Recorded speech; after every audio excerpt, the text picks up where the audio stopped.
പ്രിയമുള്ള വിദ്യാർത്ഥികളെ, 7ാം class annual evaluation അടിസ്ഥാന ശാസ്ത്രം ബേസിക് സയൻസിന്റെ ക്വസ്റ്റ്യൻ പേപ്പറും അതിന്റെ ആൻസേഴ്സുമാണ് നമ്മൾ ഇന്ന് ഡിസ്കസ് ചെയ്യുന്നത്. അപ്പോൾ നിങ്ങൾ ആദ്യമായാണ് ചാനൽ കാണുന്നതെങ്കിൽ ചാനൽ സബ്സ്ക്രൈബ് ചെയ്യണേ. ഒന്നാമത്തെ ക്വസ്റ്റ്യൻ 2 സർക്യൂട്ടുകൾ തന്നിട്ടുണ്ട്. സർക്യൂട്ട് 1ഉം 2ഉം.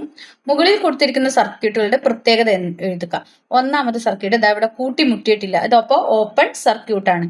എന്തെന്നാ എഴുതേണ്ടത്? തുറന്ന സർക്യൂട്ട് അല്ലെങ്കിൽ ഓപ്പൺ സർക്യൂട്ട് എന്ന് എഴുതണം. Open circuit. അടുത്ത സർക്യൂട്ട് 2 ക്ലോസ്ഡ് ആണ്. അപ്പൊ നമ്മൾ ഇതിന് എന്താണ്? അടഞ്ഞ സർക്യൂട്ട്, ക്ലോസ്ഡ് സർക്യൂട്ട്, അടഞ്ഞ സർക്യൂട്ട് എന്ന് എഴുതുക. അടഞ്ഞ സർക്യൂട്ട് എന്ന് എഴുതുക. ഇനി ഒരു വൈദ്യുത സർക്യൂട്ടിൽ ഉണ്ടായിരിക്കേണ്ട ഉപകരണങ്ങൾ ഏതെല്ലാമാണെന്നാണ് ചോദിച്ചിരിക്കുന്നത്. ഒരു വൈദ്യുത സർക്യൂട്ടിൽ ഉണ്ടായിരിക്കേണ്ട ഉപകരണങ്ങൾ ഏതെല്ലാമാണെന്നാണ് ചോദിച്ചിരിക്കുന്നത്. ഒന്നാമത്തത് ഏതാണ്? നമുക്ക് വൈദ്യുത സ്രോതസ്, ചാലക കമ്പി അല്ലേ? നമുക്ക് വൈദ്യുത സോഴ്സ് ഓഫ് ഇലക്ട്രിസിറ്റി അല്ലേ? വൈദ്യുത സ്രോതസ്, സോഴ്സ് വേണം, വൈദ്യുത സ്രോതസ് വേണം, പിന്നെന്താണ്? ചാലക കമ്പി, കണ്ടക്ടർ വേണം അല്ലേ? ചാലക കമ്പി. ഇത് രണ്ടുമാണ് എഴുതേണ്ടത്. ഇനി സി ക്വസ്റ്റ്യൻ, ശരീരത്തിലൂടെ വൈദ്യുതി പ്രവഹിക്കുമ്പോൾ ഷോക്ക് ഏൽക്കുന്നു. എന്തുകൊണ്ട്? ഷോക്ക് ഏൽക്കാൻ സാധ്യതയുള്ള 2 സാഹചര്യങ്ങൾ എഴുതുക. എന്തുകൊണ്ടായിരിക്കും? ഞാൻ പറയാം. ജീവനുള്ള കോശങ്ങളിൽ വെള്ളത്തിന്റെ സാന്നിധ്യം ഉള്ളതിനാൽ ശരീരം എന്ത് ചെയ്യുന്നു? വൈദ്യുത ചാലകമാണ്. അപ്പൊ നമ്മുടെ ശരീരം എന്ന് പറയുന്നത് എന്താണ്? ഒരു ഇലക്ട്രിസിറ്റി കടത്തിവിടുന്ന ഒരു സാധനമാണ് അല്ലെ? അപ്പൊ ശരീരം വൈദ്യുത ചാലകമാണ്. നമ്മുടെ ശരീരത്തിലെ കോശങ്ങളിൽ വെള്ളത്തിന്റെ സാന്നിധ്യമുണ്ട്. അതുകൊണ്ട് ശരീരം എന്താണ്? വൈദ്യുത ചാലകമാണ്. അപ്പോ നമുക്ക് എന്ത് ചെയ്യാൻ പറ്റും? ചാലകമാണ്. അപ്പൊ ഇൻസുലേഷൻ ഇല്ലാത്ത ഒരു ബാഹ്യ വൈദ്യുത സ്രോതസ്സുമായ ശരീരം സമ്പർക്കത്തിൽ വരുമ്പോൾ എന്ത് ചെയ്യും? ശരീരത്തിൽ കൂടി വൈദ്യുതി കടന്നുപോകും. അപ്പൊ ഇൻസുലേഷൻ ഇല്ലാത്ത ഒരു ബാഹ്യ സ്രോതസ്സുമായിട്ട് ശരീരം സമ്പർക്കത്തിൽ വരുമ്പോൾ എന്ത് ചെയ്യും? അതിലൂടെ വൈദ്യുതി കടന്ന് പോകുന്നു. അപ്പോ സാഹചര്യങ്ങൾ എന്തൊക്കെയാണ്? നമ്മൾ സ്വിച്ച് ഓൺ ആയിരിക്കുമ്പോൾ ബൾബ് മാറ്റുക, പിന്നെ എന്താണ്? അതുപോലെ നനഞ്ഞ കൈ കൊണ്ട് സ്വിച്ച് ഓൺ ചെയ്യുക. ഇതൊക്കെ സംഭവിച്ചു കഴിഞ്ഞാൽ ഷോക്ക് ഏൽക്കാനുള്ള സാധ്യതയുണ്ട്. അപ്പൊ ഏതെങ്കിലും 2 എഴുതുക. സ്വിച്ച് ഓൺ ആയിരിക്കുമ്പോൾ ബൾബ് മാറ്റുക, നനഞ്ഞ കൈ കൊണ്ട് സ്വിച്ച് ഓൺ ചെയ്യുക. അപ്പൊ ശരീരം വൈദ്യുതി, നമ്മുടെ ശരീരത്തിലെ കോശങ്ങളിൽ വെള്ളത്തിന്റെ അംശം ഉള്ളതുകൊണ്ട് ശരീരം എന്താണ്? ഒരു വൈദ്യുത ചാലകമാണ്. അപ്പൊ ശരീരത്തിലൂടെ വൈദ്യുതി പ്രയോഗിക്കുമ്പോൾ നമുക്ക് ഷോക്ക് ഏൽക്കുന്നു. അതാണ് ഉത്തരമായിട്ട് എഴുതേണ്ടത്. ഷോക്ക് ഏൽക്കാൻ സാധ്യതയുള്ള 2 സാഹചര്യങ്ങൾ എന്ന് പറഞ്ഞാൽ എന്താണ്? നനഞ്ഞ കൈ കൊണ്ട് സ്വിച്ച് ഇടുന്നതും, പിന്നെ ഒന്ന് എന്താണ്? സ്വിച്ച് ഓൺ ആയിരിക്കുമ്പോൾ ബൾബ് മാറ്റുന്നതും. രണ്ടാമത്തെ എ ക്വസ്റ്റ്യൻ നമുക്ക് നോക്കാം. ഐസ് പെട്ടിയുടെ നിർമ്മാണത്തിന് ഉപയോഗിക്കുന്ന വസ്തുക്കളാണ് കുചാലക പെട്ടി, തെർമോക്കോൾ, വെള്ള ഇനാമൽ പെയിന്റ്. ഇവ ഉപയോഗിക്കുമ്പോൾ എന്തൊക്കെ രീതിയിലുള്ള താപപ്രേഷണമാണ് കുറയ്ക്കാൻ കഴിയുക എന്നാണ്. ഇപ്പൊ ഉപയോഗിക്കുന്ന വസ്തു തെർമോക്കോൾ ആണെങ്കിൽ ഏത് തരത്തിലുള്ള താപപ്രേഷണ രീതിയാണ്? ചാലനം. ഏതാണ്? ചാലനം. ഇനി സംവഹനമാണെങ്കിൽ ഏതായിരിക്കും? പെട്ടിയുടെ അടപ്പ്. പെട്ടിയുടെ അടപ്പ്. സി എന്ന് പറയുന്നത് ഇനാമൽ പെയിന്റ് ആണ്. Enamel paint. ഇനാമൽ പെയിന്റ് അത് വികിരണം. വികിരണം. പെട്ടി, കുചാലക പെട്ടി. അപ്പൊ തെർമോക്കോള്, വെള്ള ഇനാമൽ പെയിന്റ് കുചാലക പെട്ടിയാണ്. പെട്ടിയുടെ അടപ്പ് എന്ന് പറഞ്ഞാൽ കുചാലക പെട്ടി. സംവഹനം. അപ്പൊ ഇതാണ് എഴുതേണ്ടത്. ഇനി ബി ക്വസ്റ്റ്യൻ, താഴെ കൊടുത്തിരിക്കുന്നവയിൽ മെർക്കുറിയുടെ ഏത് സവിശേഷത പ്രയോജനപ്പെടുത്തിയാണ് തെർമോമീറ്റർ നിർമ്മിച്ചിരിക്കുന്നത്? ഏത് സവിശേഷത, മെർക്കുറിയുടെ ഏത് സവിശേഷത പ്രയോജനപ്പെടുത്തിയാണ് തെർമോമീറ്റർ ഇത് ചെയ്തിരിക്കുന്നത്? ചെറിയ താപനിലയും സങ്കോചിക്കാനും വികസിക്കാനുമുള്ള കഴിവ്. ഓപ്ഷൻ ബി ആണ് ഉത്തരം. ഇനി താഴെ കൊടുത്തിരിക്കുന്ന സന്ദർഭങ്ങളിൽ നടക്കുന്ന താപപ്രേഷണ രീതികൾ ഏതൊക്കെയാണെന്ന് കണ്ടെത്തി പട്ടിക പൂർത്തിയാക്കാനാണ് പറഞ്ഞിരിക്കുന്നത്. എ ചാലനം എന്ന് പറഞ്ഞിട്ടുണ്ട്. ബി തെർമോഫ്ലാസ്കിന്റെ ഇരട്ട ഭിത്തികൾക്കിടയിലുള്ള ശൂന്യ സ്ഥലത്ത് കൂടിയുള്ള താപപ്രേഷണം എന്നാണ് പറഞ്ഞിരിക്കുന്നത്. അതെന്ന് പറയുന്നത് വികിരണമാണ്. വികിരണം. അടുത്ത് നമ്മുടെ വീടുകളിലെ വെന്റിലേഷനിലുള്ള താപപ്രേഷണം എന്ന് പറയുന്നത് ഏതാണ്? സംവഹനം. സംവഹനം. ഇതാണ് എഴുതേണ്ടത്.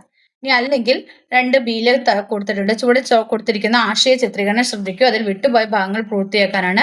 രക്തത്തിന്റെയാണ് തന്നിരിക്കുന്നത്.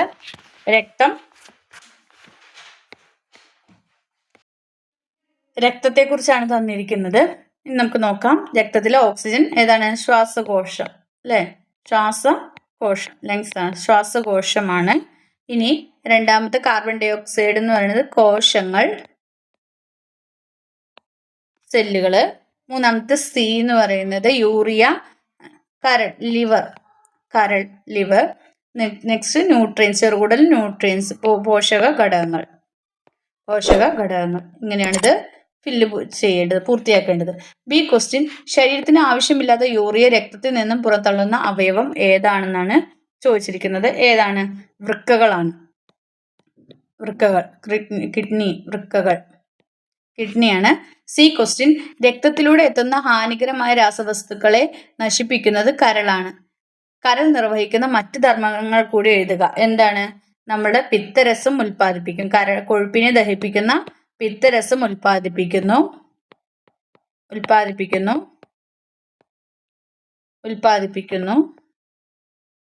പിന്നെ പോഷകഘടകങ്ങൾ വിഘടിക്കുമ്പോൾ ഉണ്ടാകുന്ന അമോണിയ എന്ന ഹാനികരമായ വസ്തുവിനെ, അതായത് അമോണിയയെ യൂറിയയാക്കി മാറ്റുന്നു. അമോണിയയെ യൂറിയയാക്കി മാറ്റുന്നു.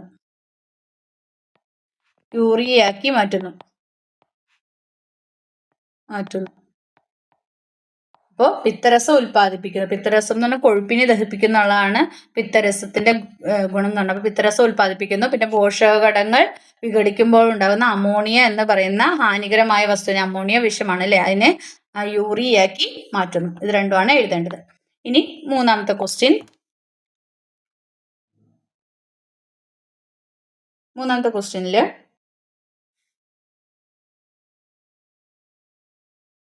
വിവിധ പേശികളുടെ ചലനത്തെ നിയന്ത്രിക്കുക എന്നത് മസ്തിഷ്കത്തിന്റെ ഒരു പ്രധാന ധർമ്മമാണ്. മറ്റെന്തെല്ലാം ധർമ്മങ്ങളാണ് മസ്തിഷ്കത്തിന് ഉള്ളതെന്നാണ് ചോദിച്ചിരിക്കുന്നത്. എന്തെല്ലാം ധർമ്മങ്ങളാണുള്ളത്? ഒന്ന് എന്താണ്? ശരീരത്തിലെ പ്രവർത്തനങ്ങളെയെല്ലാം എന്ത് ചെയ്യുന്നു? ഏകോപിപ്പിക്കുന്നു. അല്ലേ? ഏകോപിപ്പിക്കുന്നു. അപ്പോൾ ശരീരത്തിലെ പ്രവർത്തനങ്ങളെല്ലാം ഏകോപിപ്പിച്ച് വിവിധ കോശങ്ങൾക്ക് വേണ്ട നിർദ്ദേശങ്ങൾ നൽകുന്നു. പിന്നെ എന്താണ്? കാഴ്ച, കേൾവി, ഓർമ്മ, ഭാവന, വികാരങ്ങൾ, ബുദ്ധി എന്നിവയുടെ എല്ലാം ഉറപ്പിടം എവിടെയാണ്? ഈ മസ്തിഷ്കത്തിലാണ്. അപ്പോൾ ഒന്ന് ശരീരത്തിലെ പ്രവർത്തനങ്ങളെല്ലാം ഏകോപിപ്പിച്ച് വിവിധ കോശങ്ങൾക്ക് വേണ്ട മാർഗനിർദ്ദേശങ്ങൾ നൽകുന്നു. 2 കാഴ്ച, കേൾവി, ഓർമ്മ, ഭാവന, വികാരങ്ങൾ, ബുദ്ധി എന്നിവയുടെ ഇരിപ്പിടമാണ് എന്തെന്ന് പറയുന്നത്? മസ്തിഷ്കം എന്ന് പറയുന്നത്. മസ്തിഷ്കം കൂടാതെ മറ്റെന്തെല്ലാം ഭാഗങ്ങളാണ് നാഡീ വ്യവസ്ഥയിലുള്ളതെന്നാണ് ചോദിച്ചിരിക്കുന്നത്. ഏതൊക്കെയാണ്? സുഷുമ്ന നാഡികൾ. ഇനി മദ്യം, മയക്കുമരുന്ന് എന്നിവയുടെ ഉപയോഗം നാഡീവ്യവസ്ഥയെ എങ്ങനെയെല്ലാം പ്രതികൂലമായി ബാധിക്കും എന്നാണ് ചോദിച്ചിരിക്കുന്നത്. അപ്പോൾ നമ്മുടെ മദ്യം, മയക്കുമരുന്നൊക്കെ നമ്മുടെ നാഡീവ്യവസ്ഥേനെ, ഈ നമ്മുടെ കാഴ്ച, കേൾവി, ഓർമ്മ, ഭാവന ഇതിനെയൊക്കെ നശിപ്പിക്കുന്നതായിരിക്കും അല്ലേ. ഇപ്പം മദ്യം, മയക്കുമരുന്ന് എന്നിവയുടെ സ്ഥിരമായ ഉപയോഗം നാഡീവ്യവസ്ഥയെ പ്രതികൂലമായിട്ടാണ് ബാധിക്കുന്നത്. ഇനി നാലാമത്തെ ക്വസ്റ്റ്യൻ. അമാവാസി, പൗർണമി, അർദ്ധചന്ദ്രൻ എന്നിവയെക്കുറിച്ച് ഒരു കുട്ടി രേഖപ്പെടുത്തിയ വിവരങ്ങളാണ് ചുവടെ നൽകിയിരിക്കുന്നത്. അമാവാസി ചന്ദ്രന്റെ നിഴൽ ഭാഗം ഭൂമിയുടെ നിഴലിൽ വരുന്നു. പൗർണമി ചന്ദ്രന്റെ പ്രകാശിത ഭാഗം ഭൂമിക്ക് അഭിമുഖമായി വരുന്നു. മൂന്നാമത്തെ അർദ്ധചന്ദ്രൻ ചന്ദ്രന്റെ പ്രകാശിത ഭാഗത്തിന്റെ പകുതിയും നിഴൽ ഭാഗത്തിന്റെ പകുതിയും ഭൂമിക്ക് അഭിമുഖമായി വരുന്നു. ഇതിലെ ക്വസ്റ്റ്യൻ, മുകളിൽ തന്നിരിക്കുന്നവയിൽ തെറ്റായ രേഖപ്പെടുത്തൽ ഏത്? അത് കണ്ടെത്തി തെറ്റ് തിരുത്തി എഴുതുവാനാണ് പറഞ്ഞിട്ടുള്ളത്.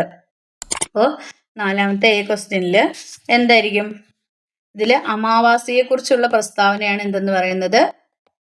അമാവാസിയെക്കുറിച്ചുള്ള പ്രസ്താവനയാണ് തെറ്റെന്ന് പറയുന്നത്. ഇതിൽ അമാവാസിയെക്കുറിച്ചുള്ള പ്രസ്താവനയാണ് തെറ്റ്. അതിന്റെ തെറ്റ് എന്താണെന്ന് പറഞ്ഞു കഴിഞ്ഞാൽ എന്താണ്? ചന്ദ്രന്റെ നിഴൽ ഭാഗം പൂർണ്ണമായും ഭൂമിക്ക് അഭിമുഖമായി വരുന്നതാണ് അമാവാസി. ചന്ദ്രന്റെ നിഴൽ ഭാഗം ഭൂമിയുടെ നിഴലിൽ വരുന്നതല്ല. ചന്ദ്രന്റെ നിഴൽ ഭാഗം പൂർണ്ണമായും ഭൂമിക്ക് അഭിമുഖമായി വരുന്നു.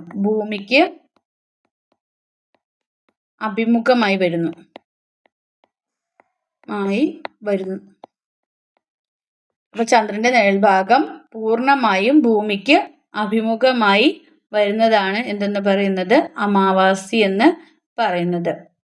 ഇനി ബി ക്വസ്റ്റ്യൻ. സൂര്യഗ്രഹണം സുരക്ഷിതമായി നിരീക്ഷിക്കുന്നതിനുള്ള ഏതെങ്കിലും 2 മാർഗങ്ങൾ ഇത് ചെയ്യാനാണ് പറഞ്ഞിരിക്കുന്നത്.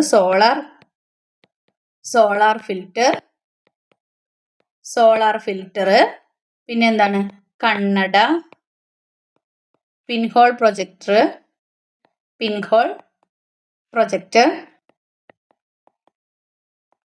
ഇതിലേതെങ്കിലും 2 എഴുതിയാൽ മതി. ഏതൊക്കെയാണ്? സോളാർ ഫിൽറ്റർ, കണ്ണട, പിൻഹോൾ പ്രൊജക്ടർ. അപ്പോൾ സൂര്യഗ്രഹണം സുരക്ഷിതമായി നിരീക്ഷിക്കുന്നതിനുള്ള 2 മാർഗങ്ങളാണ് ഇവ.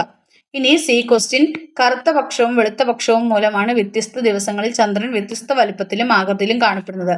ചന്ദ്രന്റെ കറുത്ത പക്ഷവും വെളുത്ത പക്ഷവും എന്താണെന്ന് വിശദമാക്കാനാണ് പറഞ്ഞിട്ടുള്ളത്. ചന്ദ്രന്റെ പ്രകാശിത ഭാഗം ഭൂമിയിൽ നിന്ന് കാണുന്നത് കറുത്തവാവ് മുതൽ വെളുത്തവാവ് വരെ കൂടി വരുന്നു. അപ്പൊ ചന്ദ്രന്റെ പ്രകാശിത ഭാഗം ഭൂമിയിൽ നിന്ന് കാണുന്നത് കറുത്തവാവ് മുതൽ വെളുത്തവാവ് വരെ കൂടി വരുന്നു. ഈ കാലയളവാണ് വൃദ്ധി അഥവാ വെളുത്ത പക്ഷം എന്ന് പറയുന്നത്. ചന്ദ്രന്റെ പ്രകാശിത ഭാവം ഭൂമിയിൽ നിന്ന് കാണുന്നത് കറുത്തവാവ് മുതൽ വെളുത്തവാവ് വരെ കൂടി വരുന്നു. ഈ കാലയളവാണ് വൃദ്ധി അഥവാ വെളുത്ത പക്ഷം എന്ന് പറയുന്നത്. ചന്ദ്രന്റെ പ്രകാശിത ഭാഗം ഭൂമിയിൽ നിന്ന് കാണുന്നത് വെളുത്തവാവ് മുതൽ കറുത്തവാവ് വരെ കുറഞ്ഞു വരുന്നു. അപ്പൊ ചന്ദ്രന്റെ പ്രകാശം ഭൂമിയിൽ നിന്ന് കാണുന്നത് വെളുത്തവാവ് മുതൽ കറുത്തവാവ് വരെ കുറഞ്ഞു വരുന്ന കാലയളവാണ് കറുത്തപക്ഷം എന്ന് പറയുന്നത്. ഇതിനെ ക്ഷയമെന്നും പറയപ്പെടുന്നുണ്ട് കേട്ടോ. അപ്പൊ ക്ഷയവും വൃത്തിയും, അതായത് വെളുത്തപക്ഷവും കറുത്തപക്ഷവുമാണ് നമ്മൾ വിശദീകരിച്ച് പറഞ്ഞത്. ഇനി 5ാമത്തെ ക്വസ്റ്റ്യൻ, ജലാശയങ്ങളിൽ ആൽഗ പോലുള്ള ജലസസ്യങ്ങളുടെ അമിത വളർച്ച ജല ആവാസ വ്യവസ്ഥയെ എങ്ങനെ തകിടം മറിക്കുന്നു? ഈ അമിത വളർച്ച ഏത് പേരിലാണ് അറിയപ്പെടുന്നതെന്നാണ് ചോദിച്ചിരിക്കുന്നത്. 5ാമത്തെ ക്വസ്റ്റ്യന്റെ ഉത്തരമാണ് ജലാശയങ്ങളിലെ ജലസസ്യങ്ങളുടെ അമിത വളർച്ച ജലത്തിൽ ലയിച്ചു ചേർന്നിരിക്കുന്ന ഓക്സിജൻ അമിതമായി ഉപയോഗിക്കുന്നു. ഇതുമൂലം മറ്റു സസ്യങ്ങളും ജന്തുക്കളും ഓക്സിജൻ ലഭിക്കാതെ നശിക്കുകയും ചെയ്യുന്നു. അങ്ങനെ ജലാശയത്തിലെ ആവാസ വ്യവസ്ഥ നശിക്കുന്നു. ഇതിനെയാണ് നമ്മൾ എന്തെന്നറിയപ്പെടുന്നത്? യൂട്രോഫിക്കേഷൻ എന്ന് പറയപ്പെടുന്നത്. എന്തെന്നറിയപ്പെടുന്നത്? യൂട്രോഫിക്കേഷൻ. അപ്പൊ യൂട്രോഫിക്കേഷൻ ആണ് ഇവിടെ എഴുതേണ്ടത്. യൂട്രോഫിക്കേഷൻ. അപ്പോൾ എന്താണ്? ജലാശയങ്ങളിലെ ജലസസ്യങ്ങളുടെ അമിതമായ വളർച്ച ജലത്തിൽ ലയിച്ചു ചേർന്നിരിക്കുന്ന ഓക്സിജൻ അമിതമായിട്ട് ഉപയോഗിക്കുന്നു. ഇതുമൂലം മറ്റു സസ്യങ്ങൾക്കും ജന്തുക്കൾക്കും ഓക്സിജൻ ലഭിക്കാതെ വരികയും അവ നശിക്കുകയും ചെയ്യുന്നു. അങ്ങനെ ജലാശയത്തിലെ അവസ്ഥ നശിക്കുന്നതിനെയാണ് നമ്മൾ എന്തെന്ന് പറയുന്നത്? യൂട്രോഫിക്കേഷൻ എന്ന് പറയുന്നത്. ഇനി ബി ക്വസ്റ്റ്യൻ, ജലമലിനീകരണത്തിന് കാരണമാവുന്ന ഏതെങ്കിലും 4 സന്ദർഭങ്ങൾ എഴുതാനാണ് പറഞ്ഞിരിക്കുന്നത്. 4 സന്ദർഭങ്ങൾ ഏതെങ്കിലും. ജലമലിനീകരണം, നമ്മൾ വേസ്റ്റ് കൊണ്ടുവിടുന്നത്, ഹോസ്പിറ്റലുകളിലെ മാലിന്യം പുഴകളിലേക്ക് എത്തുന്നത്, പുഴയെ മലിനപ്പെടുത്തുന്നത്, എല്ലാം വലിച്ചെറിയുന്നതും അറവ് മാലിന്യങ്ങൾ വലിച്ചെറിയുന്നത്, ഇതൊക്കെ ജലമലിനീകരണത്തിന് കാരണമാകുന്നു. ഇനി താഴെ പറയുന്നവയിൽ കുടിവെള്ളത്തിന് ആവശ്യമില്ലാത്ത ഗുണം ഏതാണെന്നാണ് ചോദിച്ചിരിക്കുന്നത്. കുടിവെള്ളത്തിന് ആവശ്യമില്ലാത്ത ഗുണം എന്ന് പറയുന്നത് എന്താണ്? ആസിഡ് ഗുണമോ ക്ഷാര ഗുണമോ കാണപ്പെടുന്നതാണ്. എന്താണ്? ആസിഡ് ഗുണമോ ക്ഷാര ഗുണമോ. ഓപ്ഷൻ ഡി ആണ് ഉത്തരം എന്ന് പറയുന്നത്. ഇനി 6ാമത്തെ ക്വസ്റ്റ്യൻ, 2 എണ്ണം ഉണ്ട്. 6 എയും ഉണ്ട്, ബിയും ഉണ്ട്. എ ക്വസ്റ്റ്യൻ, മത്സ്യം കേടുവരാതിരിക്കാൻ ഉപയോഗിക്കുന്ന ഐസ് ശീതള പാനീയങ്ങളിൽ ഉപയോഗിച്ചു കൂടാത്തത് എന്തുകൊണ്ടാണെന്നാണ് ചോദിച്ചിരിക്കുന്നത്. കാരണം അതിലെന്താണ്? അമോണിയം ക്ലോറൈഡ് ചേർന്ന ഐസാണ്. Ammonium chloride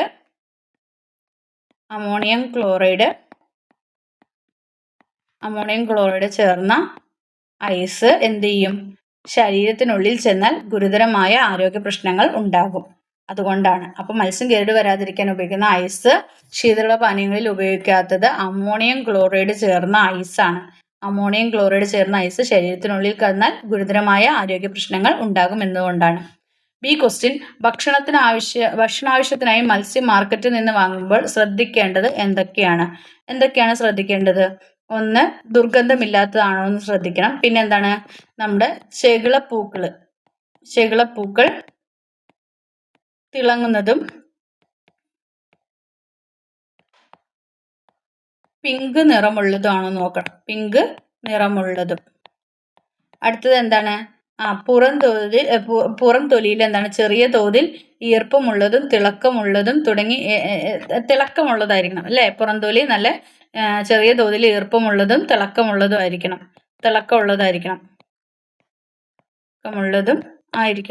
ദുർഗന്ധമില്ലാത്തതായിരിക്കണം. ചെകിളപ്പൂക്കൾ തിളങ്ങുന്നതും പിങ്ക് നിറത്തിലുള്ളതായിരിക്കണം. പിന്നെ എന്താണ്? നമ്മുടെ പുറംതൊലിയിൽ ചെറിയ തോതിൽ ഈർപ്പമുള്ളതും തിളക്കമുള്ളതും ആയിരിക്കണം. ശർക്കരയിൽ ചേർക്കുന്ന മായമാണ് റോഡോമിൻ ബി. ഇത് ചെറിയ അളവിൽ പോലും ശരീരത്തിനുള്ളിൽ എത്തിയാൽ ഉണ്ടാകാൻ സാധ്യതയുള്ള രോഗം ഏതെന്നാണ് ചോദിച്ചിരിക്കുന്നത്. ക്യാൻസർ ആണ്. ഏതാണ് ഉത്തരം? ക്യാൻസർ. സിയുടെ ഉത്തരം ക്യാൻസർ എന്നാണ്. അല്ലെങ്കിൽ 6ാമത്തെ ബി ക്വസ്റ്റ്യൻ ആണ്. ഏത് തരം ഭക്ഷണങ്ങളാണ് സാധാരണയായി പാസ്ചറൈസ് ചെയ്യുന്നത്? ഏത് തരം ഇതാണ്? വൈന്, പിന്നെ പാല്, പിന്നെ പഴച്ചാറുകൾ. ഇതൊക്കെയാണ് പാസ്ചറൈസ് ചെയ്യുന്നത്. ഇതിലേതെങ്കിലും എഴുതിയാൽ മതി, 2 ഇനി പാസ്ചറൈസ് ചെയ്യുന്ന ഭക്ഷണ പദാർത്ഥങ്ങൾ കേടുവരാതിരിക്കാനുള്ള കാരണങ്ങൾ എന്തെല്ലാം വിശദമാക്കുക. എന്തൊക്കെ കാരണങ്ങൾ? പാസ്ചറൈസേഷൻ എന്താണെന്ന് വിശദീകരിച്ച് എഴുതുക. ഇനി പാസ്ചറൈസേഷൻ ആവിഷ്കരിച്ച ശാസ്ത്രജ്ഞൻ ആരാണെന്നാണ് ചോദിച്ചിരിക്കുന്നത്. പേരിൽ തന്നെയുണ്ട്, ലൂയി പാസ്ചർ. ഇത്രയാണ് നിങ്ങളുടെ എക്സാമുമായി ബന്ധപ്പെട്ടിട്ടുള്ള ചോദ്യങ്ങളും അവയ്ക്കുള്ള ഉത്തരങ്ങളും ഉണ്ടായിരുന്നത്. അപ്പോൾ നിങ്ങൾക്ക് ഈ വീഡിയോ ഇഷ്ടമെങ്കിൽ ലൈക്ക് ചെയ്യുക, ഷെയർ ചെയ്യുക. ആദ്യമായി ചാനൽ കാണുന്ന കൂട്ടുകാരുണ്ടെങ്കിൽ ചാനൽ ഒന്ന് സബ്സ്ക്രൈബ് ചെയ്യണേ. Then see you again. Thank U.